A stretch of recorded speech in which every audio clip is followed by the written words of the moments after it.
Bienvenidos, sean ustedes bienvenidos a este espacio donde tratamos de ver la realidad desde otros ángulos. Jorge Graniel, por favor, presenta a nuestros invitados de esta noche. Raúl Cremo, muy buenas noches a todos los que nos sintonizan a través de CNI Canal 40. Ahí tenemos la presencia de nuestro invitado, el señor Carlos Fuentes, escritor.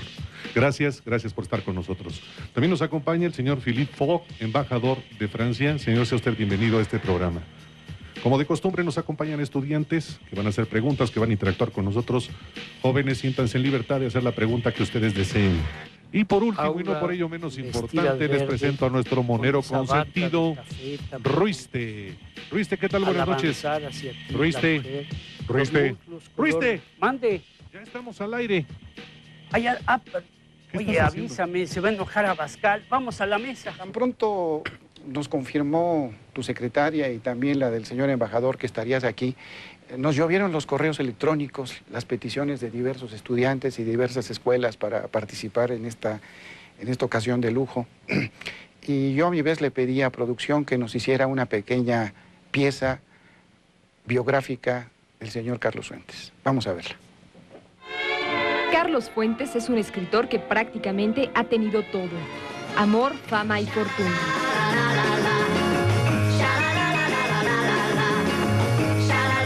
Su niñez y su juventud las pasó nutriéndose de distintas culturas. Como su padre era diplomático, Carlos Fuentes vivió en Estados Unidos, Uruguay, Argentina, Chile, Brasil, Suiza y por supuesto México. Agresivo, vital, punzante, es el escritor mexicano más prolífico de los últimos 50 años, con unos 40 libros escritos y traducidos a todos los idiomas. Su capacidad creadora no ha tenido límites. Ha escrito relatos, novelas, cuentos, ensayos, obras de teatro y guiones de cine.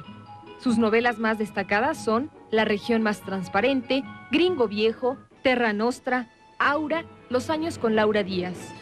Destacan sus ensayos como Tiempo mexicano, Cervantes o la crítica de la lectura, El espejo enterrado y Los 5 soles de México. En el libro En esto creo, pasa revista a sus afinidades, cariños, compromisos. Ha recibido casi todos los premios en los ámbitos nacional e internacional, entre los que destacan el Premio Nacional de Literatura de México, el Cervantes, la Legión de Honor Francesa y el Príncipe de Asturias. En 1999 fue galardonado con la medalla Belisario Domínguez que otorga el Senado de la República. Solo le ha faltado el Nobel. Son múltiples también los reconocimientos honoríficos que ha recibido de diversas universidades de México y el mundo.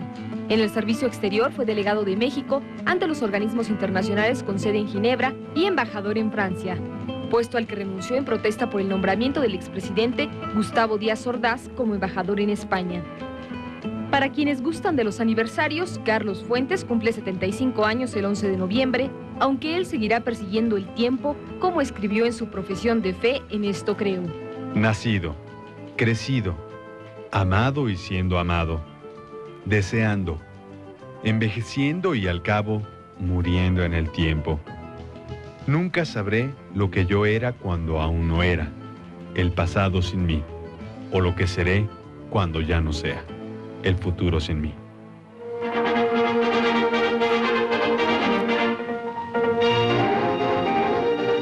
A party for the holiday season, one of those international affairs.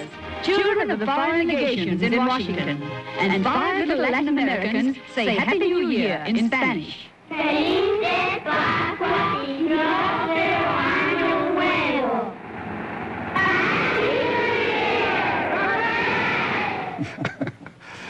¿Qué te pareció, Carlos, esta pequeña pieza biográfica? Sabes que después de esta ceremonia de Año Nuevo, de Navidad y Año Nuevo, nos recibió nada menos que el presidente Roosevelt en la Casa Blanca. Es una emoción que no olvido nunca, haber visto al más grande presidente. ¿Qué edad tenías ahí, Carlos? Tenía 9 o 10 años. 9. Ya andabas de charrito. Siempre me vestían de charrito para el 15 de septiembre. Era yo el charrito oficial de las embajadas de México. Carlos, estás Y era de la altura del charrito de Pemex, ¿se acuerdan? Sí, como no, con las piernas corvas. Estás ahora con nosotros debido a la buena aventura de recibir doblemente la Legión de Honor, pero ahora en el grado máximo.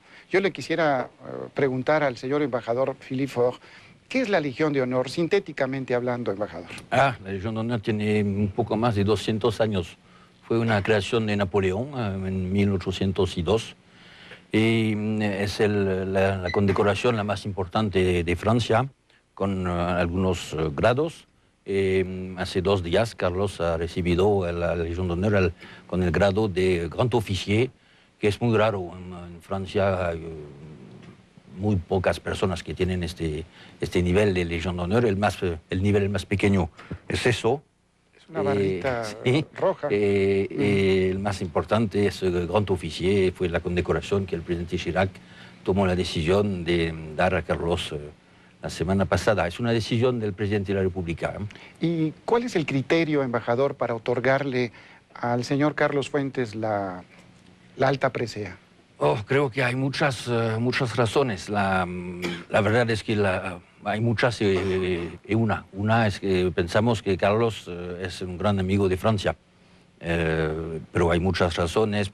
Él fue embajador en París, él es un gran escritor, habla perfectamente francés, conoce muy bien nuestra literatura, siempre está hablando o escribiendo de Baudelaire, Hugo, Victor Hugo, Proust, Stendhal, Flaubert, Balzac, por supuesto, que Carlos conoce muy bien. Pues también es un periodista muy conocido en Francia. Eso creo no se sabe muy bien en México, pero los artículos que escribe Carlos se pueden leer en Le Monde el mismo día o el día después. Es un periodista francés para nosotros, un poco como Jean-Paul Sartre en el pasado, o pues Jean Daniel, el gran amigo de Carlos. Pues todo lo que dice o escribe Carlos es muy conocido en Francia. Para nosotros es como un francés. Bien. Además, habría que notar algo que yo le hacía hace un momento, le platicaba a Carlos, que es su consistencia en el pensar y en la visión de futuro. En 1982, junto con Alberto Isaac, el gran cineasta, hicimos un documental recorriendo buena parte del mundo, y en la Universidad de South Bend encontramos a Carlos Fuentes. Él estaba con Juan Goytisolo y en Indiana, sí. ¿Ya te acuerdas Ya, ahora? Sí. Sí. Bueno, tú tenías el pelo totalmente oscuro, yo casi no tenía una sola cana, no teníamos arrugas. Fue hace 82, hace 23 años. Sí. Fue la primera vez, hicimos un documental que ganó un segundo premio en el Festival de Cannes. Ese mismo documental se convirtió en un libro, La crisis energética, y yo en aquella ocasión, vale la pena que lo lea, te pregunté algo sobre el presente y el futuro del mundo. Dijiste lo siguiente: creo que si bien la llamada crisis de energéticos ha ocurrido en la economía mundial a partir de 1972, 1973, ha revelado la anomalía de las relaciones económicas internacionales. Ya desde entonces lo decías, Carlos. No hay de qué asustarse, como dice el presidente de Francia. Lo estás diciendo en 1982. La era de prosperidad entre 45 y 72 en el mundo occidental generalmente ha vivido periodos de prosperidad mucho más breves, seguidos de ajustes y de crisis. No hay de qué alarmarnos, salvo de algo, de la posibilidad de una mutación de civilización. Ya desde entonces advertías tú eso, Carlos Fuentes. ¿Piensas que hoy nos encontramos en esa mutación de civilización? Sí, creo que las civilizaciones están transformándose constantemente. Creo, en primer lugar, como escritor, que no puede haber creación sin tradición. Si no estamos respaldados por una tradición, no podemos crear nada nuevo. Pero a la vez, la tradición, para mantenerse, requiere esa nueva creación. Y lo mismo sucede, yo creo, en las relaciones internacionales. Hay un cambio, pero el cambio siempre evoca reglas, tradiciones, experiencias que no podemos desechar.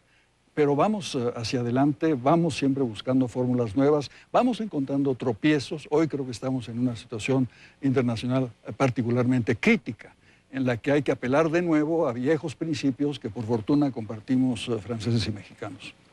En el momento en que el señor embajador, en nombre del presidente Jacques Chirac, te hacía entrega de esta presea, de esta muy alta condecoración, hablabas tú de una metáfora, Carlos, de una piedra lanzada en un estanque. Si bien las primeras repercusiones, consecuencias, gustos y emociones que esto te provocó venían derivadas primero de la intimidad con tu esposa, la privacidad con los amigos, a mí me gustaría abordar, no sé si era la tercera o cuarta consecuencia de este círculo concéntrico que se daba, porque hablabas tú del multilateralismo, es decir, la globalización y los peligros que tiene. Pero por otra parte decías, no hay forma de evitarlo. ¿Cómo nos va a ir a nosotros, mexicanos y franceses, en la globalización, Carlos? Bueno, eso depende de nosotros, depende de lo que nosotros sepamos hacer. Yo he comparado a veces, yo siempre he dicho, ha habido tres grandes globalizaciones. La primera fue la renacentista, en el momento en que la circunnavegación del globo por Magallanes y el descubrimiento de Europa por América y América por Europa, para decirlo así. Enseguida la revolución industrial de fines del siglo XVIII. Esta es la tercera globalización.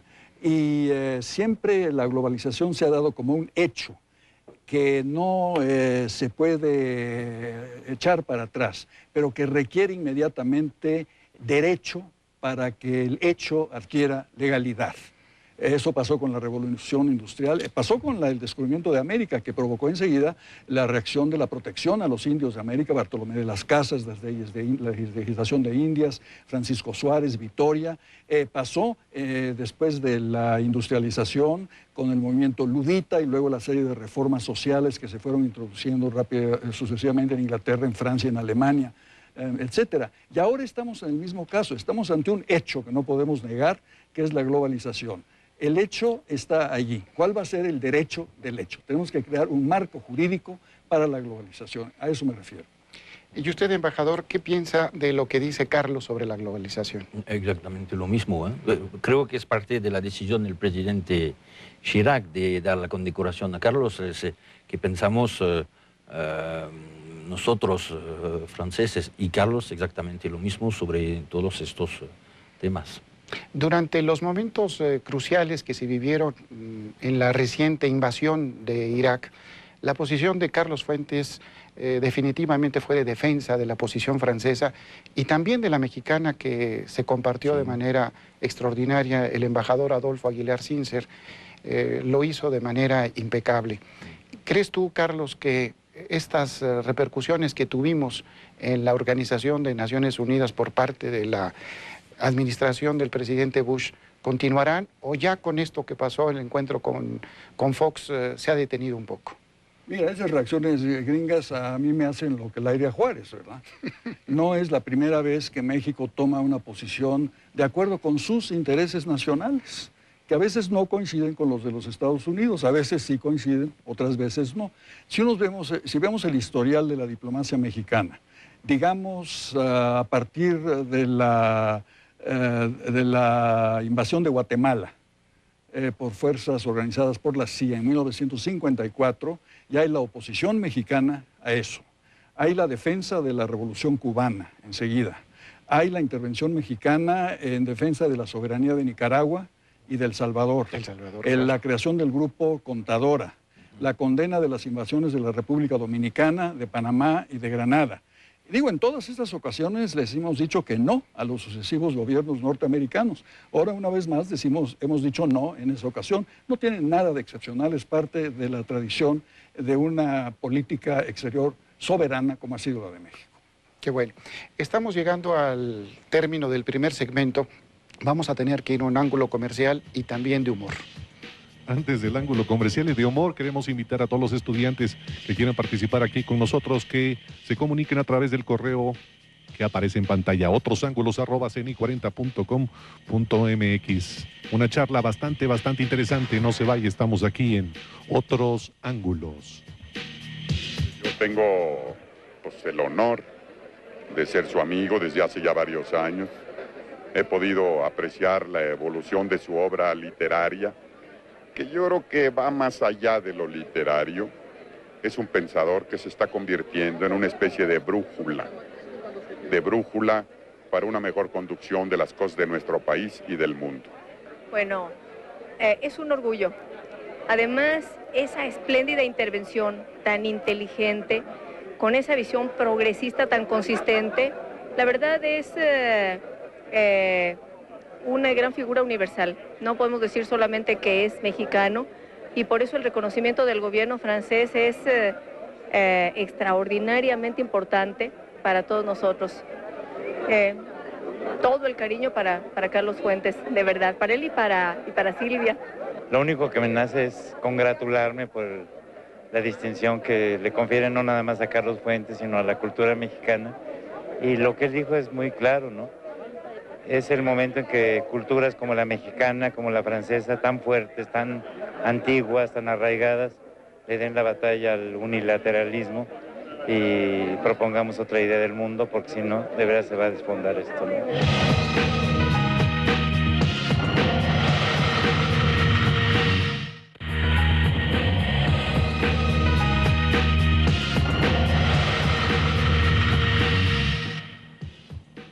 Para quienes nos acaban de sintonizar, estamos en la mesa con el señor embajador Philippe Faure, embajador de Francia en México, y del más destacado escritor mexicano, Carlos Fuentes, que hoy nos visita aquí en Otros Ángulos.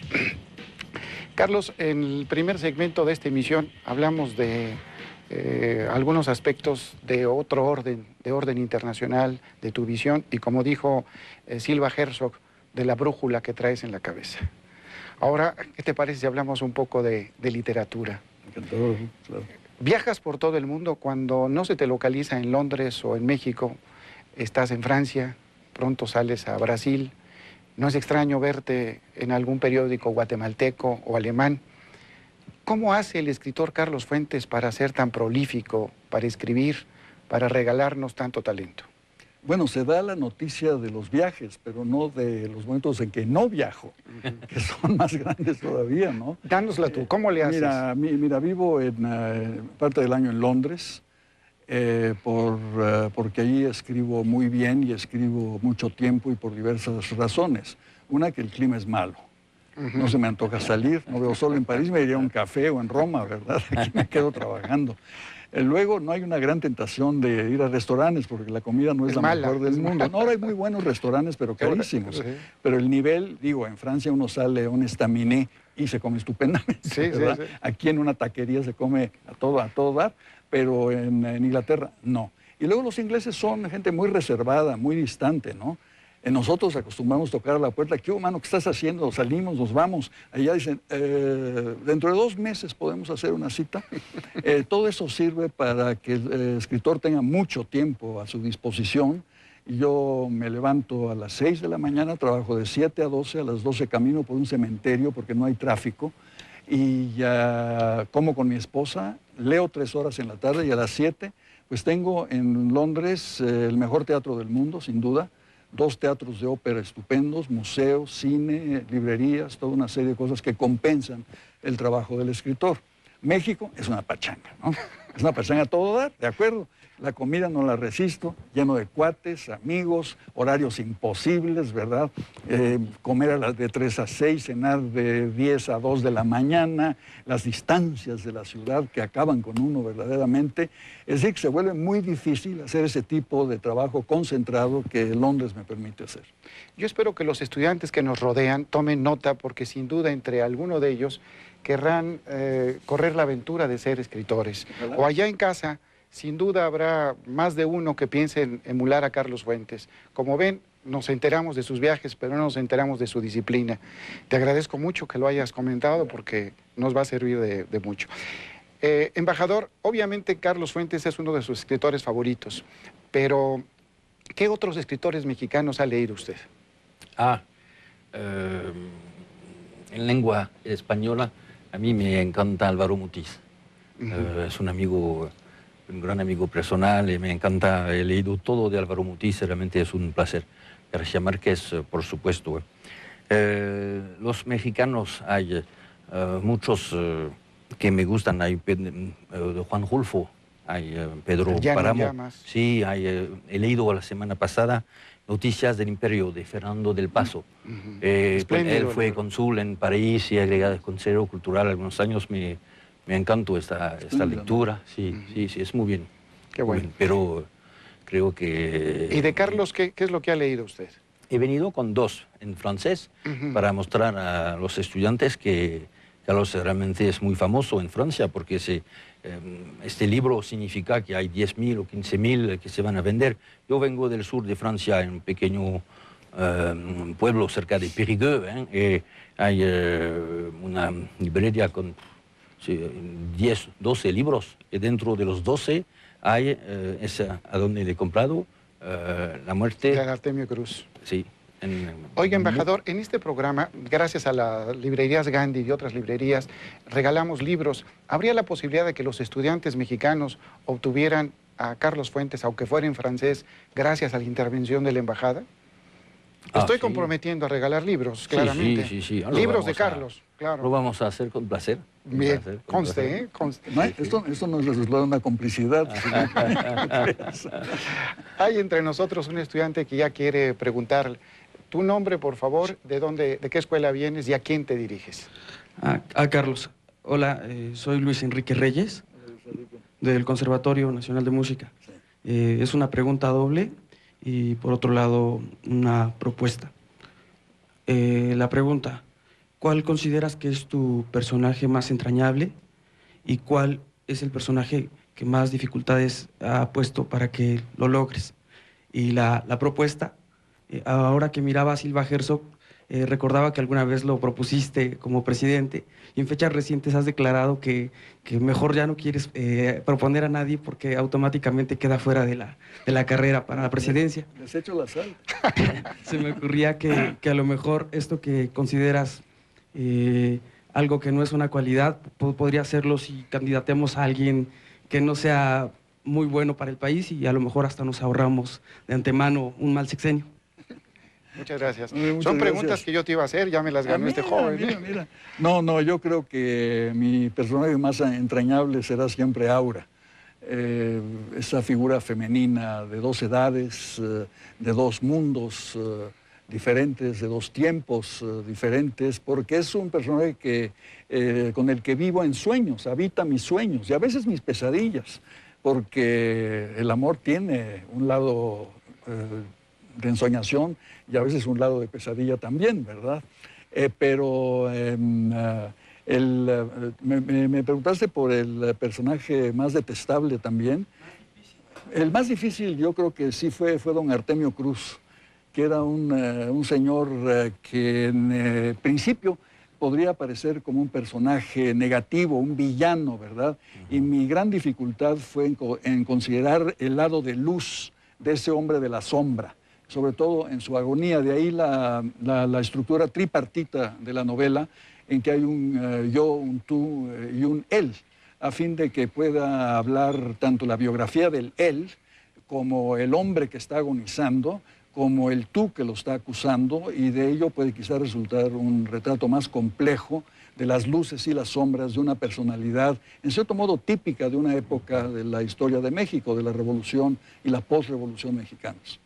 ¿Tú estás consciente de que un secretario del gabinetazo actual no le ha gustado tu obra, específicamente Aura?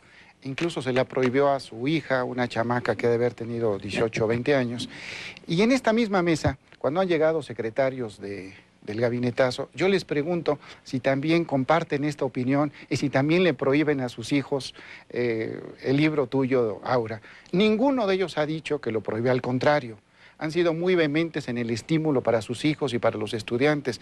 Es el caso de Paco Gil, el secretario de Hacienda, es el caso del secretario de Salud, Julio Frenk, es el caso de Rosario Robles, que sin ser del gabinetazo, algún día quizás forme el suyo. En fin... Es el caso de Felipe Calderón. También. Fíjate que salió en una protesta pública contra la censura de Abascal a leer pasajes de Aura en público frente a la Cámara de Diputados. Así es, así es. Yo no sé si el embajador comparte la misma opinión. Lo voy a meter en un brete, estoy muy consciente, del secretario del Trabajo tratando de prohibir Aura. ¿Usted prohibiría Aura? Usted que viene de un país eminentemente democrático, plural. No es una pregunta complicada para mí. La respuesta es no, pero creo que además pues hemos condecorado a Carlos hace 2 días y hay tantos amigos que han venido, tantos amigos del gobierno, amigos de diputados, senadores, pues de 300, creo que no tienen la idea de... ¿Invitó usted al secretario Abascal o no lo invitó a este acontecimiento? Lo que hemos hecho es fue muy fácil. ¿Sí? Es de pedir a Carlos quién quiere invitar y quién no. Sí. La respuesta es Carlos que la va a dar. ¿Sí? ¿Tú invitaste? ¿No quisiste que fuera? ¿O te tuvo sin cuidado? Hice mal porque yo quiero salir en defensa del secretario Abascal desde un punto de vista muy personal, ¿no? Es decir, que gracias a él he logrado vender Aura como nunca en mi vida. Ediciones especiales, después de su ¿verdad? condena se llegaron, me llamaba Neus Espresate, mi editora, y me decía, oye, estamos publicando 20,000 ejemplares por semana, gracias a Abascal. Y yo dije, ay, Abascal, yo creo que lo voy a nombrar mi agente literario porque funciona mejor que los que tengo. Te voy a decir, Carlos, que yo te quería hacer la triquiñuela de invitarlo.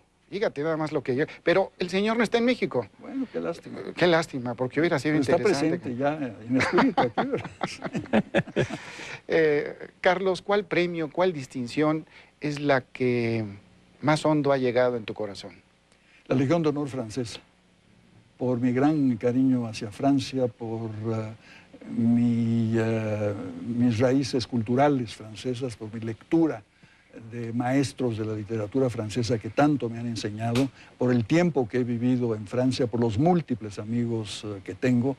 Y lo digo inclusive considerando que he recibido dos honores muy grandes, el premio Príncipe de Asturias y el premio Cervantes. Yo creo que se formaría un tríptico de grandes premios que me honran sobremanera, pero ninguno como el que viene de lo más hondo de la nación francesa.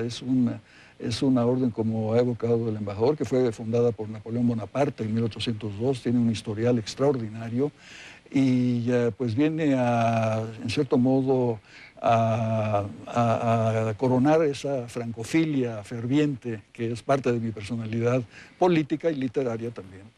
Pero tienes un premio mayor, el reconocimiento de tus pares en todas partes del mundo, el reconocimiento de la sociedad mexicana y francesa, y nada más lo estoy constriñendo a dos países, siendo muy avaro en mis reconocimientos que te has ganado muy merecidamente. Carlos, ¿cuáles son tus valores? Los fundamentales, los primordiales. Un libro que se llama En esto creo. Y yo creo que ahí señalo los valores de la amistad, del amor, de la familia, de la literatura, de la filosofía, de la política. Voy por un orden alfabético y voy diciendo todo aquello que me importa, que me interesa y que quiero. Pero si hubiese de englobarlo todo dentro de una sola palabra, sería la palabra atención, prestar atención. Yo creo que todo lo bueno que sucede en el mundo sucede porque le prestamos atención a nuestros prójimos, a la gente que nos rodea, a nuestros familiares, esposas, amigos, pero más allá de eso a la sociedad en la cual vivimos y que muchos de los males del mundo provienen de la falta de atención, de la indiferencia hacia los demás. Ahí es donde nacen muchos males. De manera que la atención sería una palabra clave para mí, aunque no esté en el libro En esto creo, es la palabra que permea el libro en su totalidad. Hay otro estudiante que quiere preguntar tu nombre y de qué escuela vienes, por favor. Bueno, mi nombre es Sergio González, de la Facultad de Filosofía y Letras, y iría a la pregunta en el sentido de la experiencia diplomática. Ahorita que mencionaba la política exterior en cuanto a no intervención y respeto a las soberanías, ¿qué tanto esta postura ha sido para legitimar al interior del país el régimen? Y si no ha estado limitada siempre, ¿hasta dónde puede afectar a las relaciones México-norteamericanas, los acontecimientos de Guatemala en el 54 o alguna otra invasión a Latinoamérica? Bueno, como señalaba yo, hemos actuado siempre con mucha independencia en eso, independientemente a su vez, de los regímenes en el poder en ese momento, porque usted me habla quizá de un régimen de monopartido que duró 70 años, pero yo tenía la impresión de que en México cada 6 años la oposición ganaba el poder, ¿verdad? Porque cada presidente llegaba a deshacer lo que hacía el anterior y atacarlo, salvo algunas excepciones. La continuidad de la política exterior de México no viene del PRI, no viene de años recientes, viene de la gran experiencia de México desde la época colonial.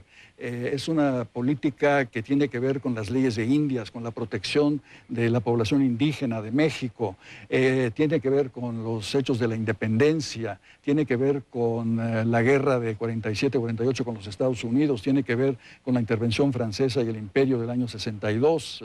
Es decir, que viene de una experiencia sumamente larga, que no podemos simplemente limitar de Guatemala para acá. No, es resultado de algo mucho más hondo que nace en el espíritu mexicano desde tiempos de la conquista prácticamente, ¿no? Es una gran experiencia y yo creo que es parte integrante de la personalidad mexicana y de nuestra posición en el mundo y que somos muy respetados internacionalmente por esa posición. Hemos consumido el segundo segmento así de rápido, se nos ha ido el tiempo y vamos a un ángulo comercial y creo que también humorístico. Así es, Raúl, pues ahí tenemos a alguien galardonado con la Legión del Honor, pues acá tenemos a alguien galardonado con la Legión del Humor, que es Ruiste, que ya tiene ahí su cartón. A ver, Ruiste, ¿qué es lo que se alcanza a ver ahí? Más bien no se alcanza a ver nada. No ¿Qué se dice ahí? alcanza a ver nada. ¿Qué dice ahí? Pues dice que Carlos Fuentes escribió en 1958, yo estaba en kinder, la región más transparente, y hoy escribiría la región más contaminada. ¿No? Y sí, estas son las partículas, esas que... De ozono. Sí, las que andan flotando. Pululando por todos comemos lados. siempre, sí. Qué triste, ¿verdad? Qué triste que el humor pueda ser así. Pues en sí. fin, pues nos vamos a una pausa porque esta charla está bastante interesante. No se vaya, estamos aquí en Otros Ángulos. Pues felicitar al maestro Fuentes por este reconocimiento muy merecido y decirle que va a seguir cosechando éxitos y que es muy reconocido en México y en el mundo como un gran escritor y un hombre con sensibilidad social. Es un orgullo para mí, yo creo que para todos los mexicanos, que un hombre como Carlos Fuentes viva y conviva con nosotros y que tengamos la suerte de que lo leamos, lo vivamos y lo respiremos. Carlos, tú sabes el cariño y la admiración que te tengo desde tantos años atrás. Desde que yo empezaba una carrera importante con Buñuel y tú ya tenías varios triunfos en tu haber. El estar esta noche contigo en esta entrega de este honor tan grande que te da Francia, que es merecidísimo. Me encantó ver la sencillez, el amor por tu patria, los recuerdos por tus amigos. Y pues quiero decirte que me siento muy orgullosa de ser tu amiga, Carlos. Muchas felicidades y que sigan los éxitos.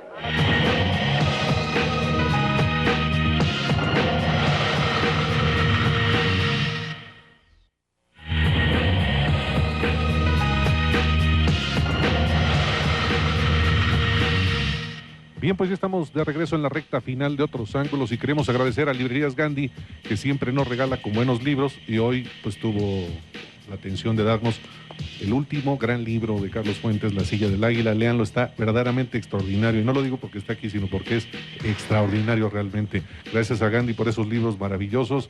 La luz del conocimiento, los libros. Además se pueden ir a tomar un café, pueden comprar videos, música, es completo. Y queremos regalar pases dobles para un espectáculo, ahora que se avecina el Día de Muertos. El Ioco, Flecha entre Hermanos, un espectáculo sensacional. Y si quieren adquirir los 6 pases dobles que Otros Ángulos regala, pues comuníquense al correo electrónico que hemos dado todo el programa, otrosángulos@cni40.com.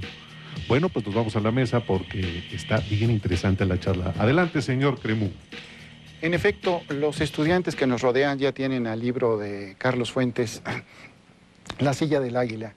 Yo espero que lo lean porque a la salida hay un profesor que les pregunta página por página y personaje por personaje. Así que aprovechen su tiempo, por favor, para hacerlo con rapidez y con eficiencia. Pero ustedes en la mesa no tienen ningún libro, Carlos y embajador.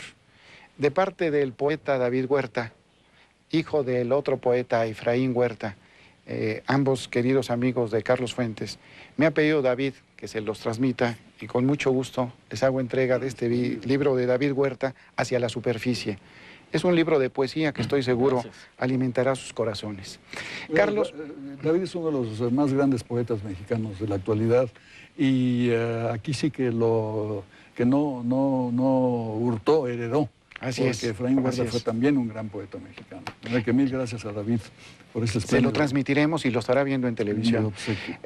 Yo te quería preguntar, ya lo estás diciendo, de un joven poeta magnífico, ¿a quién admiras como escritor mexicano? ¿Vivos o muertos? Vivos, para que resulte un estímulo. Sí, mira, ya mencionó el señor embajador Fogg a Fernando del Paso y Las Noticias del Imperio, que son de los libros fundamentales de la novela mexicana del siglo XIX. Sergio Pitol, que recibe en estos días un gran homenaje en Bellas Artes, compañero mío de generación. Son quizás entre los novelistas cercanos a mi generación, aquellos que más me interesan. Luego viene una playa de gente joven, de gente de la generación que sigue a la mía. Bueno, Elena Poniatowska no tiene edad, eso hay que decirlo, ¿no?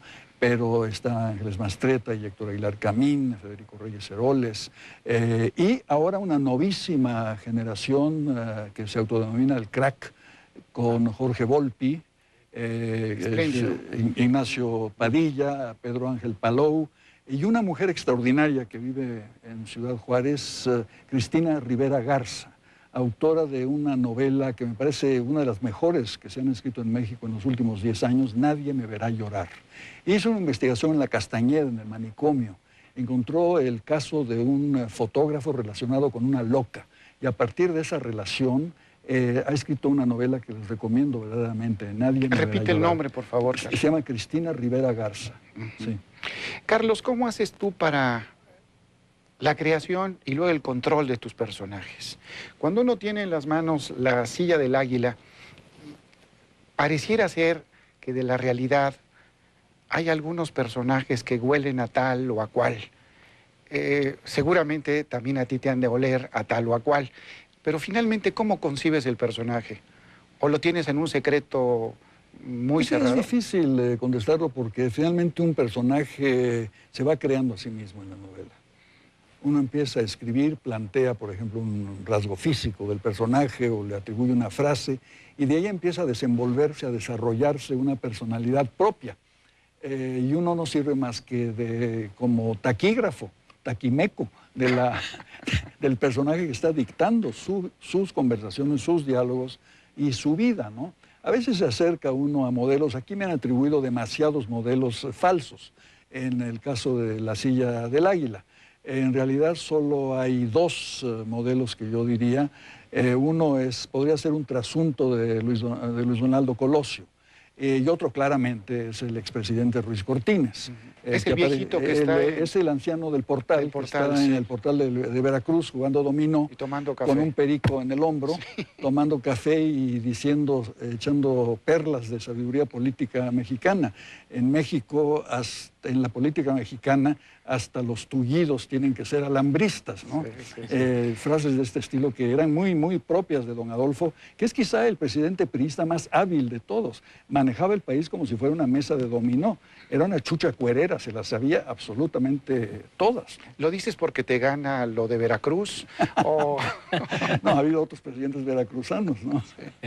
Sí. Oye, Carlos, y esta mujer espléndidamente hermosa y también cruel, si me lo permites, y conocedora de todo lo que es el sistema político mexicano, ¿a qué rasgos le podríamos atribuir? Porque hay una señora del PRI que dice que es ella, y yo la desconozco totalmente, porque en cuanto a físico son antagónicas.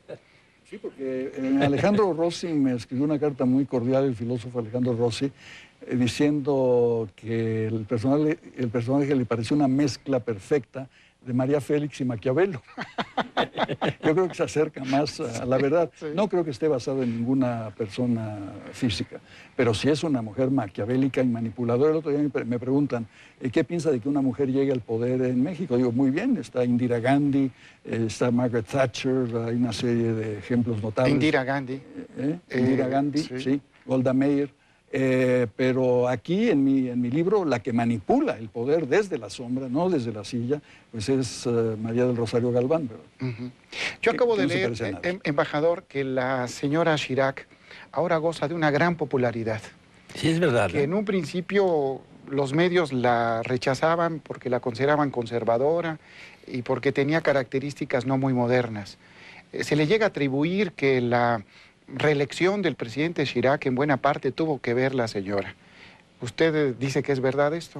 No, es verdad que pues conocemos al presidente Chirac desde hace 30 años. Él era primer ministro en 74. Y luego alcalde de París. Alcalde de París, 2 veces presidente, y durante 15 o 20 años se hablaba muy poco de la señora de Chirac, muy poco. Pues se menciona a la señora de Chirac desde hace 4 o 5 años. Yo no sé por qué, creo que hace algunos años ella era más discreta y ahora hace entrevistas, se va a encontrar en la prensa. ¿No estará en campaña? Pues sí, tiene un papel oficial, sí, la primera dama, pero también tiene una... No, pero pregunto, ¿no querrá el poder ella misma? Como aquí se menciona que la primera dama también lo quiere. No, creo que no, pues no voy a decir nada sobre la política interior mexicana, pero creo que no, ella siempre dice es para ayudar a mi esposo. Sí. Además ella viene de una gran familia diplomática francesa. Sí. De grandes antecedentes, Enrique Dosset, de embajadores franceses. Así es. Sí. Hay un estudiante que también quiere preguntar. Adelante, por favor, tu nombre y de qué escuela vienes. ¿Qué tal? Soy Gabriel Tamariz Sánchez, de la Facultad de Ciencias Políticas y Sociales. Mi pregunta sería dirigida a Carlos Fuentes. Quisiera preguntarle si no tiene pensado o tiene por lo menos intenciones de participar nuevamente en el ámbito político diplomático del país. Carlos. Sí, gracias por la pregunta. No, en la diplomacia no. En realidad nunca he salido de la diplomacia en el sentido de que nací en ella. Mi padre era diplomático de carrera. Pasé toda mi infancia junto a él en diversas capitales del mundo, viajando mucho. El único puesto que tuve fue el de embajador en Francia y no pienso regresar a la diplomacia de ninguna manera porque a mi edad es mi vocación lo que impera y tengo que dedicar mi tiempo a escribir. Ello no me impide participar en el debate público. Jean-Paul Sartre hablaba mucho de la responsabilidad del escritor, de la obligación del escritor de manifestarse. Yo creo que el escritor cumple con su obligación a través de la imaginación y el lenguaje, ejercitando la imaginación y el lenguaje. Una sociedad sin imaginación y sin lenguaje puede caer presa de las peores tiranías. Lo primero que hace un dictador es abolir la imaginación y el lenguaje. No hay más imaginación que la mía, no hay más lenguaje que el mío, y los escritores a la cárcel o al campo de concentración. De manera que ahí ya se cumple una función social. Aparte de eso, somos ciudadanos y como tales podemos participar en la vida pública del país, tomar partido, tener opiniones, pero eso ya es en cuanto ciudadanos, no precisamente como escritores, ¿verdad? Gracias por la pregunta. Yo me hago una reflexión que no es una pregunta. Cuando pienso en Carlos Fuentes, pienso evidentemente en el gran escritor, pero también pienso en el gran analista. Y como tal, a mí me gustaría escucharte, Carlos, en virtud de que los tiempos del cambio se han adelantado. Hay destapes y predestapes en todos los partidos políticos, en las organizaciones cívicas. Estamos apenas a 3 años de que se inició esta administración y ya el río está muy revuelto. ¿Qué panorama ves tú para los próximos años? No te pido que seas visionario porque no tienes una esfera, pero... Porque siempre me equivoco cuando doy nombres anticipadamente. Les echo la sala a los candidatos. Yo no te pido ahora que destapes a nadie o que digas quién es tu favorito, pero nos rodean muchos jóvenes, nos ven muchos profesores, nos ven mucha gente interesada en el desarrollo del país. ¿Cómo va el país, Carlos, y hacia dónde va? ¿Qué esperas tú como panorama, como escenario para los próximos 3 años? Ha habido un hecho fundamental que es la alternancia en el poder, ¿no? Después de 70 años de priismo, ha habido alternancia en el poder y eso es un hecho histórico fundamental en México. Lo que no acaba de haber es la transición democrática. Ha habido alternancia democrática, pero todavía no transición democrática. Y eso yo creo que va a depender de un gran esfuerzo político en el que tienen que actuar políticamente y llegar a acuerdos y a compromisos, tanto el Ejecutivo como las cámaras, como los partidos. Yo creo que eso es lo que no está ocurriendo y lo que urge que ocurra para que se lleven a cabo reformas y para que el país llegue en un buen estado de salud a la próxima elección general, incluyendo la presidencial, quiero decir, ¿no? Pero hasta ahora no hemos visto una gran capacidad para que esos tres factores, Congreso, partidos y Ejecutivo, se entiendan entre sí y lleven adelante las reformas. ¿A qué atribuyes tú este impas, diríamos en francés, yo creo que este acorralamiento? En gran medida la falta de cultura democrática, la falta de experiencia democrática después de 70 años de un partido único. Yo creo que una de las urgencias de México es cuanto antes contar con un cuerpo legislativo profesional, lo cual significa que los diputados y senadores puedan ser reelegidos. En la Constitución de 17 existía la reelección de diputados y senadores. El jefe máximo, Plutarco Elías Calles, cambió la Constitución para quitar y poner gente a su antojo. Quiénes me sirven, quiénes no me sirven, quiénes son mis lambiscones y quiénes no, todo ese tipo de cosas, ¿no? Total que debemos regresar al espíritu de la Constitución y tener legisladores que se formen y permanezcan en sus puestos, pero permanezcan en sus puestos en virtud del voto popular que los reelige. No los va a nombrar nadie sino el pueblo, pero van a adquirir la experiencia que, pongo por ejemplo, el Congreso de los Estados Unidos tiene un senador como Edward Kennedy o Richard Lugar, varios senadores que llevan 30 o 35 años en el Senado de los Estados Unidos cumpliendo una función esencial porque conocen muy bien su materia, porque tienen responsabilidad ante el tema que están tratando y frente a los electores que los pusieron ahí. ¿Tú no prevés ningún escenario negativo? ¿Tú no prevés ningún escenario de desbordamiento en el caso de que las reformas, en el caso de que la condición nacional se quedara tal y como está? Yo no quiero ser un ave de mal agüero, ¿no? Eso lo dejo para mis novelas. Como ciudadano quiero ser optimista, quiero ser positivo. Embajador, ¿usted cómo ve el panorama mexicano? No le pido que se meta en política nacional, pero usted es fundamentalmente un observador. Me gustaría conocer su opinión. Sí, creo que lo que Carlos ha dicho me parece muy importante, la reelección. Creo que una reforma de la Constitución es una idea que Castañeda cada día está hablando de este tema, pero me parece muy interesante. Por ejemplo, en Francia hay reelección sin ningún problema. El problema es que los candidatos tienen que ser elegidos. Pero, por ejemplo, mi padre fue diputado o senador 40 años. Diputado y senador. Sí, pero con 13 reelecciones. 13. Y cada vez es difícil, más y más difícil.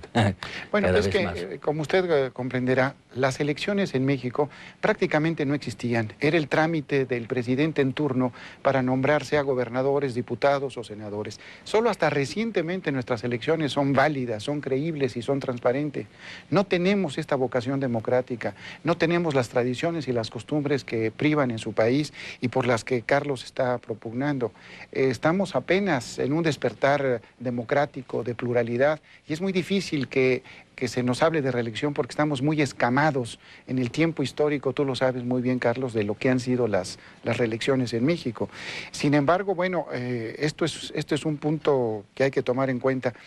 Y en cuanto al Ejecutivo, Carlos Fuentes, ¿piensas tú que este atorón económico, político y social en que estamos no se da en buena parte también a la falta de capacidad, de oficio, de conocimiento de lo que es este sistema y de lo que es este país? No, yo creo que aquí las responsabilidades hay que distribuirlas bastante parejas, porque el presidente ha presentado una serie de iniciativas importantes, debatibles muchas de ellas, con algunas estoy de acuerdo, con otras no, pero de todas maneras importantes para el futuro del país y no han pasado por la Cámara, las cámaras no las han dejado pasar. Eso no es culpa de él, o es culpa de él en el sentido de que no ha tenido operadores capaces de llevar esto adelante, pero también es responsabilidad del Congreso, ¿verdad? Y también es responsabilidad de los partidos, porque uno de los lastres de nuestra infancia democrática es que todavía no se entiende que un legislador representa al país, no a un partido, y que en consecuencia debe votar por lo que realmente le conviene al país, aunque su partido esté en contra de eso. Estamos ante el hecho de la reforma eléctrica. Yo tengo una posición que es la mía frente a la reforma eléctrica y es que es un bien público, es un bien nacional que puede admitir participación de capitales privados. Las nacionalizaciones, las desnacionalizaciones, las privatizaciones eléctricas han fracasado en los Estados Unidos. Piensen en el escándalo de Enron. El estado de California prácticamente está apagado. Y todo es público. En Inglaterra ha habido unos apagones, unos problemas tremendos, porque el inversionista privado no ve mucho lucro en la industria eléctrica. De manera que siga siendo una industria nacional, una industria estatal abierta a la inversión privada para mejorar la industria, para hacerla más efectiva y moderna. Eso sí, esa sería mi posición frente a ese problema, pero ese problema no está siendo resuelto en México, todavía está atorado. La tiranía del tiempo está sobre nosotros y nos quedan un par de minutos. Yo le quiero preguntar al embajador que nos diga brevemente, los estudiantes que quieren ir a Francia, que quieren beber de la cultura francesa, ya sean de posgrado, ya sean de grado, ¿qué es lo que tienen que hacer para acceder a la fortuna de poder ir a Francia? Pues es muy fácil eso, ¿eh? Este año creo que hay alrededor de 2.500 jóvenes mexicanos que pasan un año, un año, 2 o 3 en Francia, que en 4 años son 45% más numerosos. Hay alrededor de 1.000 becas, son 1.000 becarios de los 2.500.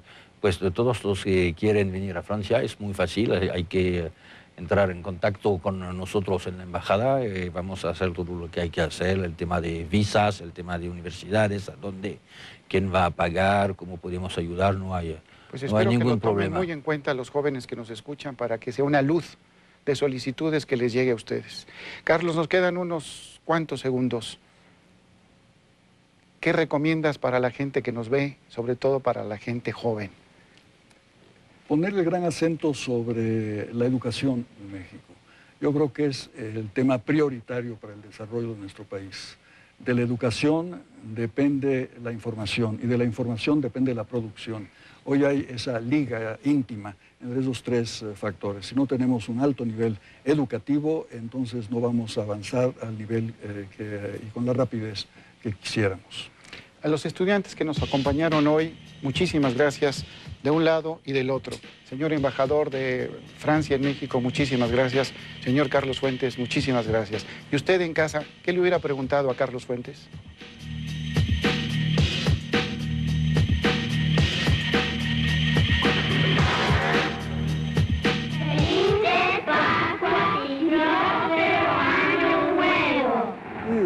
Sabes que después de esta ceremonia de Año Nuevo, de Navidad y Año Nuevo, nos recibió nada menos que el presidente Roosevelt en la Casa Blanca. Es una emoción que no olvido nunca, haber visto al más grande presidente. ¿Qué edad tenías ahí, Carlos? Tenía 9 o 10 años. 9. ¿Ya andabas de charrito?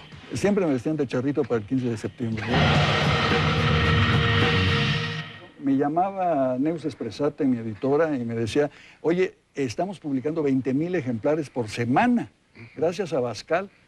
Y yo dije, ay, Abascal, yo creo que lo voy a nombrar mi agente literario porque funciona mejor que los que tengo.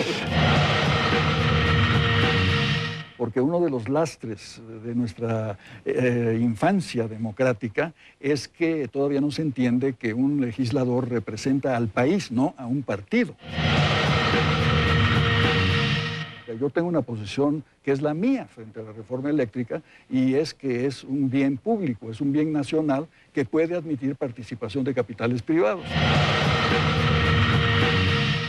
Es una gran oportunidad podernos acercar a alguien como Carlos Fuentes, que generalmente no tenemos ese contacto los estudiantes.